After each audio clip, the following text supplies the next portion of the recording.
Alors, je suis Emmanuelle Caillère, consultante en recrutement indépendante. J'ai créé mon entreprise en avril, le 1er avril 2022, à Saint-Jean-d'Angély. Mon métier, c'est d'accompagner les entreprises dans leurs enjeux de développement et de recrutement pour répondre à leurs ambitions, à leurs projets, et d'accompagner également les demandeurs d'emploi sur leur parcours professionnel, leur évolution de carrière et leur permettre ou faciliter leur retour à l'emploi. Par hasard et je dirais par attractivité d'un modèle économique que je ne connaissais pas ici, puisque moi j'ai déjà été consultante en recrutement en tant que salariée pendant 10 ans.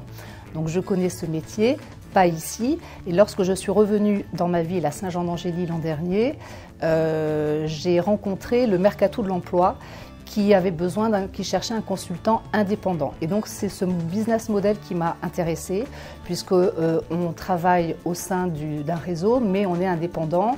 Et donc un peu par nécessité, puisque j'avais une nécessité de rester implantée à Saint-Jean-d'Angély. Et à ce moment-là, il n'y avait pas de poste au sein de cabinet de recrutement sur Saint-Jean.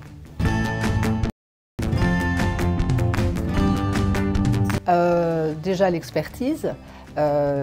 L'expertise métier, puisque quand on s'implante, quand on lance son business, on doit être crédible auprès de sa clientèle. Donc l'expertise. Ensuite, moi j'ai toujours été animée par donner du sens à mon métier. Avant j'ai été avocate, ensuite j'ai été consultante en recrutement, salariée, maintenant je le suis en indépendante, comme j'étais avocate indépendante, donc il y a aussi une boucle qui se fait. Mais c'est toujours voilà, la connaissance du métier. Et puis ensuite, la relation de confiance, être un acteur de proximité vis-à-vis de ses clients, donc la proximité, la réactivité, la transparence, l'honnêteté. C'est justement, tous les jours ça va être différent parce que je vais rencontrer des nouvelles entreprises dans des secteurs d'activité que je connais ou que je ne connais pas bien, ou sur des secteurs géographiques que je connais non plus pas toujours très bien encore, des candidats que je rencontre qui ont des parcours de vie tous différents et très enrichissants, des partenaires locaux qui me permettent aussi de développer des nouvelles, ou de projeter en tout cas des nouvelles compétences ou des nouveaux projets pour moi.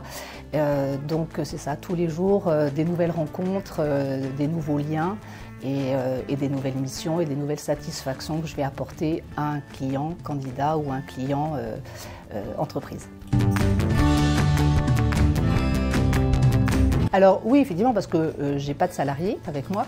En revanche, j'ai des collègues ou des consoeurs ou confrères, puisqu'on est chacun indépendant au sein de ce réseau. Donc il faut savoir qu'on est une vingtaine de consultants indépendants sur la Charente-Maritime et on a un système de mentorat. Donc j'ai mon mentor qui m'accompagne par téléphone, parce qu'il n'est pas sur Saint-Jean, et on se rencontre assez régulièrement, soit tous les deux, soit avec les autres collaborateurs du réseau.